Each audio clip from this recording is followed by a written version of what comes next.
Arlo with Stop Bugging Pest Control here. We're taking care of some bees this afternoon. This hive has actually been around for over a year. Previously they tried to fill it up with some expandifoam. They got through, needless to say. We're going to begin phase 2 using the Sawzall, cut an opening, and see really how extensive this hive is. We'll check back in a second.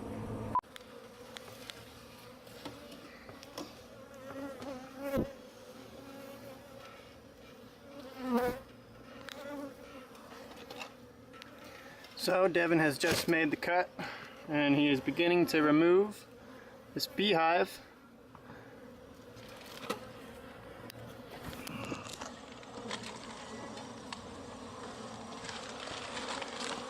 Look at that, ladies and gentlemen.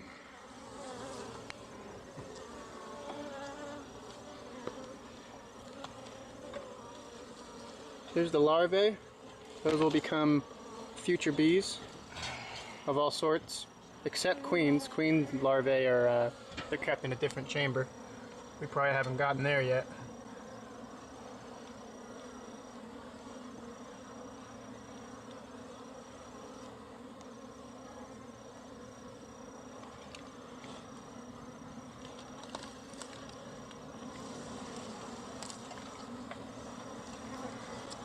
Wow.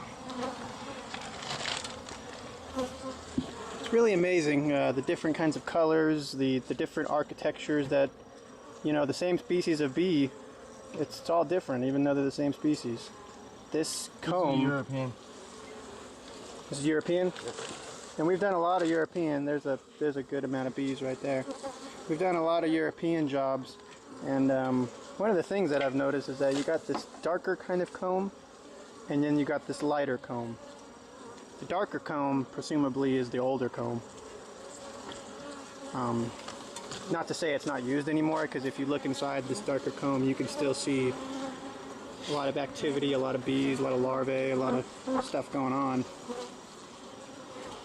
For the most part, they're always building.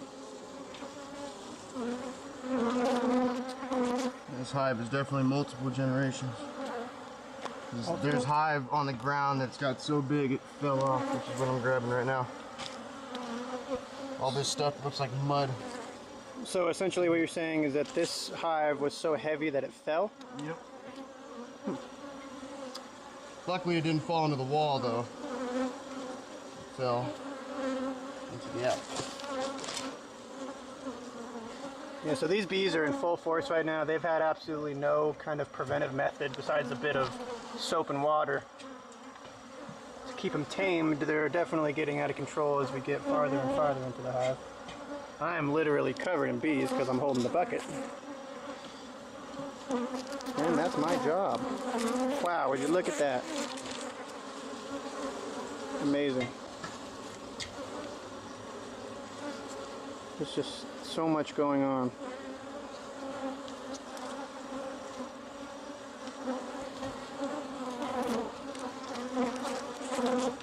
That's all bee dropping. All that brown stuff, it's all bee poop. What he's talking about is this speckly kind of dirtish material that's all over this honeycomb here. You get a close shot. That is feces from the bees. Getting into the newer hive, as you can get lighter. See the lighterness? You see how easy his finger just pokes right through that? And I just got stung in the arm, ladies and gentlemen. I feel like I'm going to be there in a second too, bro. We didn't tape up our arms this time. I'm not exactly sure why. But, see how things go. Didn't get in my glove or something. This happens sometimes.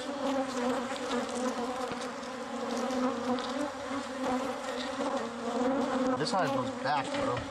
Deep. I'm gonna have to camera the rest after I pull what I can. That's what it feels like.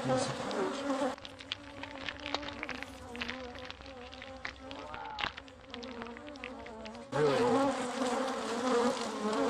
So my bucket's just about full here. 5 gallons already.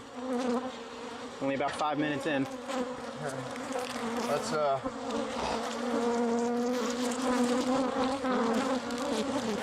I'll hold this.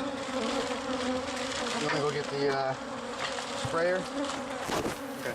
Let me get a quick shot of in here before we get off the slider. Watch your head so the camera doesn't fly out of my hand.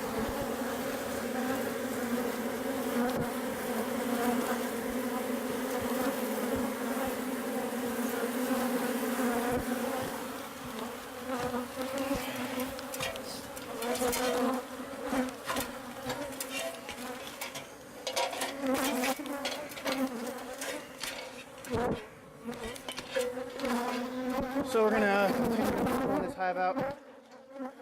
A lot more stuff to do. I'll keep you posted in a second. We are back at the bee job and we are going to seal the hole.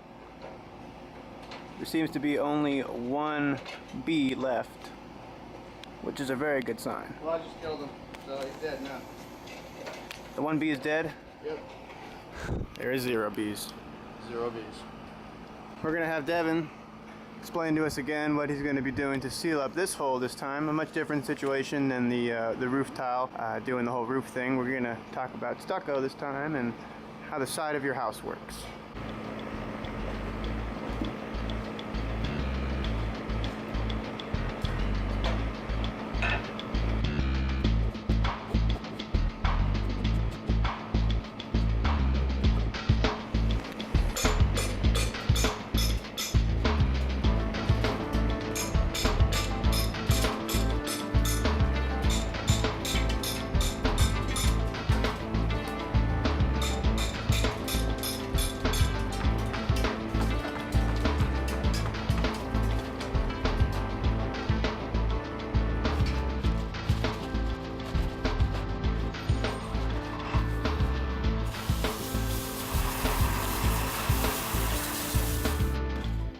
So as far as layers go, what layer would this be of someone's house? This would be the brown coat. Yeah, brown coat, scratch coat, and finish coat. What about this stucco right here? It's got fiberglass in it. Which makes it stronger. So he's going to mix that up and he's going to apply it over the hole, and then we'll move on from there.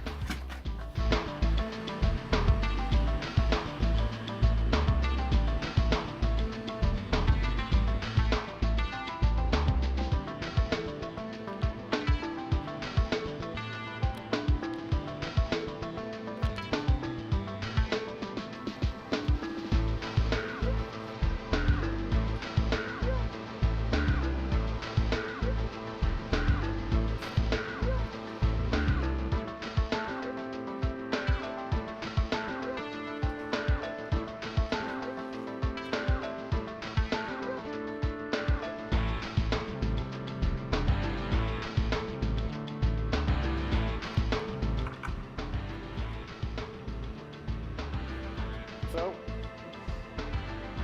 all done. Just gotta caulk it and we're out of here. We gotta get a painter to come and paint the gray stucco.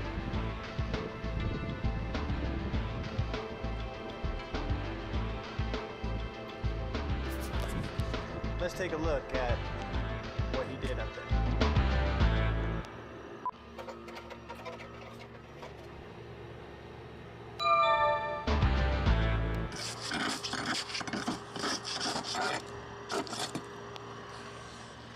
So I'm scraping off some of this expandifoam that dropped from when they tried to seal the hole last time.